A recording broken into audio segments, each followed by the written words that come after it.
Olha aí o salmo de hoje é o Salmo 133. Eu tô muito feliz porque olha a surpresa. Enfim, chegamos aos Salmos. Salmos entre irmãs. Oh, quão bom e quão suave Viver em comunhão com a minha irmã, com a minha irmã. Oh, quão bom e quão suave é viver em comunhão com meus irmãos, com meus irmãos. Muito bom. Sim, chegamos ao Salmo 133, os Salmos entre irmãs. Somos Nossa, irmãs, salmo. companheiras. Nós Somos irmãs, companheiras de aventura. aventura, Nós somos companheiras de... chineladas. Sim, nós somos companheiras de tanta coisa, De cara. Nossa estudo. vida toda. Sim, somos companheiras, irmãs de sangue. Eu sei que sou menor, ela maior, mas somos Ela é mais irmãs. Eu sou. Também em Cristo. Somos irmãs em Cristo porque a partir do momento que nós decidimos aceitar a Cristo como nosso Salvador e seguimos neste propósito de ensinar a palavra de Deus. Nós amamos ensinar, não só a palavra de Deus, ensinar aquilo que seja contribuir para a vida das pessoas. Temos muito em comum, apesar da diferença de tamanho, raça, a língua é a mesma, mas somos irmãs. Chegamos nos Salmos entre irmãs. Agora eu pergunto para você, como eram os irmãos da Bíblia? Quais são... Você se lembra aí de algum irmão ali que você dava nota 10 ou outros que você dava... Olha, eu acho muito legal quando Arão, né, vivia juntinho com o irmão dele. Eu me identifico com aquilo, né, porque o que Arão não era, Abraão era, e ficava aquela parceria bem legal. Eu me identifico com a gente, porque o que você não é, eu sou, o que eu não sou, você é, e a gente combina. Tanto que minha outra irmã, tá? Entre irmãs, um dia será 3, tá bom? Aguarde cenas dos próximos capítulos, nossa irmã caçula. Isso Nós aí. 3 somos totalmente diferentes, mas iguais. Sim. Mas a gente é parceira nas coisas da vida, nós somos parceira. Aquilo que nós não gostamos e a outra gosta, aquilo completa a nossa vida. Então quando eu vejo Arão, Miriam e Moisés, cara, que legal esses 3 irmãos. A gente só enxerga aquele momento lá no livro de Levítico, quando eles se levantaram contra Moisés, mas existe uma história. Antes, Os né? 3 ali estavam liderando aquele povo. Lembrando que a irmãzinha de Moisés colocou ele no rio, bebezinho, bonitinho, e a irmã dele ficou ali, igualzinho eu fico com a minha irmã, ó, Sim. de olho, pra saber se minha irmã tá bem. Sim. Agora, as 12 tribos são 12 irmãos. Oxi, esses irmãos aí são Olha, complicados. rivalidade total. Nossa, aquela casa ali era pior que a casa de uma novela mexicana. Imagine as mulheres daquele lugar, ficavam doidinhas com tantos filhos brigando. Nossa, e ainda Deus. jogaram, né, José ali naquele lugar para depois ser vendido e tornar-se escravo. Se você fizesse isso comigo, eu ia te pegar. Ainda bem que eu nunca tive essa ideia. Misericórdia, gente. Essa história é horrível. Irmãos, como você vai julgar um irmão seu no buraco? E aí a gente entende que muitas pessoas, muitas famílias que nós conhecemos, não existe essa parceria com bom e com suave. Não existe esse bom e suave. É tenso, é bem difícil a relação entre os irmãos. Existe isso em muitas casas. E além de sermos irmãos de sangue, somos irmãos em Cristo. E quando a gente vai lá para o Novo Testamento, principalmente o apóstolo Paulo, nas suas cartas, relata rivalidade, discussão, facção dentro do corpo de Cristo, os irmãos discutindo, brigando. Meu Deus! É muito triste, porque nós encontramos ali até o sentimento dele. Ele sofreu golpes horríveis com conflitos entre irmãos e não é pra gente viver assim. E aí a gente chega no Salmo de hoje, o Salmo 133. E esse salmo é um salmo de romagem. O que é um salmo de romagem? Eu não faço ideia, por favor me ensine, professor. O que é Salmo de romagem? Então, o salmo de romagem está relacionado com o rei Davi. Não sabia. Sim, está relacionado com o reinado do rei. E segundo o pano de fundo histórico do Salmo 133, o povo de Israel, gente, vamos lá, voltar lá um pouquinho lá, no Antigo Testamento. No livro de Gênesis, não havia reis e cada tribo tinha o seu juiz, cada tribo tinha o seu lugar de adoração, cada tribo fazia o que dava na cabeça. E eles pediram um rei, Deus então mandou Saul, que unificou as 12 tribos. Nossa. Porém, a unidade total veio com o rei Davi. Uau. Porque até então, Tem gente que acha que Davi tomou o trono, né, e tudo ficou legal. Não. Houve ainda um período de guerra civil entre os irmãos, né? Alguns queriam que a descendência de Saul continuasse no reinado e a tribo de Judá, onde escolheu Davi como rei, e Jesus, o rei dos reis, é da tribo de Judá, escolheu Davi como já havia sido profetizado. Uau. E depois de muito tempo foi que o rei Davi tornou-se rei total de todas as tribos, unificou-se, trazendo união, trazendo unidade, e agora eles estavam unidos, indo adorar ao Senhor. Então essa romagem era uma peregrinação, Uau. indo ao lugar para adorar ao Senhor, porque até então adoravam cada um no seu lugar. Então eles subiam cantando essa música. Ó, quão bom e quão suave viver em comunhão com meus irmãos, com meus irmãos. Sim, e nessa peregrinação eles estavam louvando ao Senhor, porque já havia essa unidade. E aí o salmista ele vem nos falando sobre duas figuras principais relacionadas com a unidade. Eu gostaria que você pegasse a sua Bíblia, ou talvez depois você esteja lendo, caso agora não seja possível. Então, vamos lá? E então, esses salmos que começam com bom e com suave é que os irmãos vivam em união, é como óleo precioso que desce sobre a barba de Arão, que desce a orla dos seus vestidos. Estes salmos, ele fala de união, e é responsabilidade de quem trazer essa união? Dos irmãos. Essa responsabilidade vamos trazer um cenário de uma casa. Eu tenho responsabilidade, eu posso gerar unidade, como também posso gerar confusões. Eu determino isso. Se eu tenho um irmão que é complicado comigo, que é mais difícil comigo, eu posso conquistá-lo, eu posso fazer algo benéfico. Então, quando eu trago para a realidade da casa do Senhor, do povo de Deus, eu também tenho a responsabilidade de empenhar e trazer a unidade, de gerar a unidade entre os irmãos. Eu posso ser aquela pessoa que causa a diferença. Posso. Então a responsabilidade é sua. É individual. Através do Espírito Santo de Deus, é claro, está lá escrito no livro de Efésios, capítulo 4, a partir do versículo 1, de trazer essa unidade. Então, o Salmo 133 fala da unidade espiritual do povo de Deus. Não só do povo de Israel, mas do povo de Deus de forma geral. E por isso, ele vem colocando aqui 3 pontos principais, né? O Salmo ele é dividido porque, em primeiro lugar, nós somos o quê? Nascidos no Espírito Santo. Então ele fala de nascer, esse é o primeiro ponto. Sim, nós nascidos do Espírito Santo. Segundo, ele vai falar que nós somos o quê? Nós somos ungidos. Nós somos ungidos que nem os sacerdotes eram ungidos? Sim.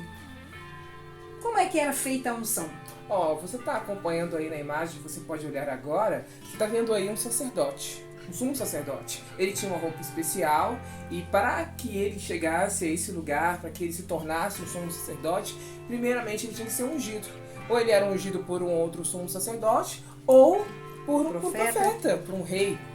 E nessa unção, o óleo que era derramado sobre a cabeça dele tomava todo o corpo dele. Aí você está acompanhando a imagem, está vendo que o óleo tomava todo o corpo dele e descia sobre a sua barba, chegava até o seu peitoral, né? Você vê essas pedrinhas aí têm significados, que são as 12 tribos de Israel, e elas também têm um significado espiritual em cada uma delas. E derramava sobre o corpo dele, não era um olhinho na cabeça não, era um banho de óleo. Unção. E você sabia, mana, que esse óleo era preparado com a mesma receita que Deus deu a Moisés? Nossa! Sim, era um óleo que era perfumado, se usava pelo menos 4 especiarias, perfumado, e que trazia esse símbolo também de unidade. Então, quando o óleo descia sobre a barba de Arão, que descia ali sobre as pedras, mostrava a unidade entre as tribos. E não era só uma unidade espiritual, era unidade política, era unidade econômica, porque Davi, quando se tornou rei, trouxe essa paz para o povo de Israel. Então, que interessante, o óleo caía sobre as tribos, é como se unisse eles todos, é como se juntasse todo mundo numa panela. Sim. Não é isso que o Senhor quer fazer conosco, com a Sim. igreja? Tipo, a gente vira um. Então, por isso que Paulo falou que a gente é um corpo. Sim, todo somos mundo junto. um corpo, uma só fé, um só amor, um só batismo, um só Espírito. Uau. Nós somos um em Cristo. Glória a Deus. Em Cristo somos um só. Há um só Deus, um só Senhor, uma só fé, um só amor, um só batismo, um só Espírito, e este é o Consolador. Somos um, sim, somos um. E é isso que o Espírito Santo de Deus quer fazer na igreja. Amém. É isso que ele deseja Glória a fazer Deus. comigo e com você. Amém. Nada de briga, de facção. Não. Querendo puxar o tapete do outro. Aqui, cara. Não, nós somos um só, cada um com a sua personalidade, cada um com o seu dom, com o seu talento, com a sua função. Para quê? Para que a igreja de Cristo seja edificada, mas é preciso ter essa unidade, essa união. Por isso que acredita-se que o Salmo 133 seja de Davi, porque ele trouxe essa visão. Ele gerou isso em Ele Israel, gerou né? essa unidade. Ele gerou. Então a alegria dele de ver as 12 tribos subindo, peregrinando para Jerusalém para adorar o Senhor. Então ele começou a celebrar o Senhor com bom e com sua vida. E fica aí como exemplo para os líderes, para as pessoas que têm influência sobre os outros. Você pode ser o canal de união. Você dá o fim às fofocas, você dá o fim às confusões, resolve os conflitos, porque os conflitos vão existir. É como uma casa, é como seus irmãos. Quantos conflitos nós vivemos como irmãos? Muitos, porque somos diferentes. Mas existe o papai e a mamãe que tá ali, ó, de olho, para que a união aconteça, para que exista o pedido de perdão, para que exista a restauração entre os irmãos. Por isso, fica a responsabilidade para os líderes, para as pessoas que estão na frente. E hoje precisamos ter essa restauração. Porque se nós estamos falando aqui no livro de Salmos, não no aqui e agora, estamos falando numa eternidade. Então, esse corpo de Cristo precisa estar unido de fato, para que quando o Senhor Cristo voltar, buscar a sua igreja, exista esta união perfeita, agradável e suave diante do Senhor. Claro. Porque como que vamos subir, cantar lá na eternidade, viver com Cristo na eternidade, se eu não gosto de você, não vou com a sua cara. Será que eu vou encontrar, assim, lá no céu, o departamentalização e falar, naquele departamento eu não vou encontrar com ninguém. Naquela rua, não entra naquela rua, tem aquela Caso que vizinha chata. não, gente, porque quanto mais unidade eu tenho com os meus irmãos, mais eu quero estar junto, e existe a sensação do céu, cara. Quando você vive essa unidade, o céu vem pra gente. E a unidade proporciona o crescimento do reino de Deus aqui na terra. Faz a diferença na vida de todas as pessoas, na vida de todo mundo. E a unidade, estamos falando entre irmãos, mas também entre denominações. Existem tantas denominações hoje. Sim. Cada um tem o seu estilo diferente. E outras pessoas ficam falando uns dos outros, os irmãos assembleianos, os irmãos batistas. Gente, eu amo os batistas e também amo o barulho dos assembleianos. Eu amo, é incrível, porque cada um deles são diferentes. É como se fossem irmãos assim, com dons diferentes. Você olha assim, cara, que legal que eles são assim. Diferentes, os mais silenciosos, outros mais barulhentos, enfim. É necessário também ter essa unidade denominacional, porque somos corpo de Cristo, precisamos sempre lembrar, somos corpo de Cristo. Aqui na China, no Japão, na África, em qualquer lugar, somos o corpo de Cristo. E qual é o segundo ponto desse? O segundo ponto é interessante porque o salmista... Ele começa com o versículo. Ele começa no versículo 3. Agora ele fala: como o orvalho de Hermon que desce sobre os montes de Sião, porque ali o Senhor ordena a bênção e a vida para sempre. O orvalho que desce sobre o monte de Hermon. O monte de Hermon é um dos montes mais altos que tem hoje na região da Síria. Hoje você vai ver aí do ladinho a imagem que eu estou mostrando para você. Sim, quando existe um período da estação em que esse monte fica cheio de neve, de neblinas, e daí começa então a descongelar. E as suas gotinhas, que são os orvalhos, vão voando a distâncias. Olha aí que é interessante. Hebron é um monte extremamente alto e Sião é um monte bem menor que ele. O Hebron fica no norte e Sião fica no sul. Então pode ser assim, a Mariellen e a Alessandra, o Hebron mais alto e o Sião mais baixo. Só que como que acontece a unidade entre o norte e o sul? O orvalho. O orvalho que sai lá do monte maior, o vento espalha e vai levando até chegar no menor monte, trazendo a unidade, o refrescor. Então o Espírito Santo de Deus em nós, que o óleo representa o Espírito Santo, ele traz esta unidade e refresca a nossa alma. Está escrito lá no Salmos 23. Tem que falar uau aí, gente. Que incrível. Você sabia disso? Eu não sabia disso. a unidade, né? É interessante como o salmista coloca essas duas referências, tanto do óleo descendo sobre a barba do sacerdote, como do orvalho saindo de um monte maior para um monte menor. Engraçado que um unifica e o outro refresca, traz um frescor. E não é assim que a gente sente com as pessoas que fazem bem pra nós? Sim, de Elas fato. refrigeram a alma, não é assim? E quando existe essa união, o que a palavra de Deus fala no final? Haverá bênção pra sempre. e vida. Forever and ever. Vida. Vida. Vida. Aleluia. Porque quando o irmão massacra o outro, quando o irmão impede o outro de fazer, existe morte na certa. Morte lenta. Sim. É pior. E quando nós temos essa unidade no Senhor, existe a bênção. Por isso hoje nós incentivamos, não só entre salmos, entre irmãs, pode ser salmos, pode ser provérbios, pode ser qualquer livro da Bíblia, o fato que entre Vivam irmãs, uma vida com seus irmãos, né? Entre Estabeleçam irmãos, uma vida com seus irmãos, né? para que a palavra de Deus possa se cumprir, para que o óleo que representa o Espírito Santo e o orvalho que representa a palavra de Deus, venha fazer assim momento, mover, renovação, Amém. transformação e expandir o amor, a graça, a bênção do Senhor. Eu acredito que o Espírito Santo fica muito triste quando existe divisão, facção, briga entre irmãos. Entre irmãos, entre sangue, tem certeza. Está escrito lá na palavra. É. Não só entre irmãos de sangue, mas entre irmãos em Cristo Jesus, porque através de Cristo somos um, como já falamos aqui. Lembrando que nós fazemos parte da família de Deus. Jesus, o Filho unigênito, nos deu essa oportunidade. E quando ele fala ali de família de Deus, é porque é uma família mesmo, com muitos filhos. E essa figura precisa ficar bem nítida dentro de nós, porque talvez você tenha um histórico, talvez você não tenha uma irmã para falar, para chamar de sua, ou para dizer que vamos fazer salmos entre irmãs, mas que o Senhor Jesus te deu isso.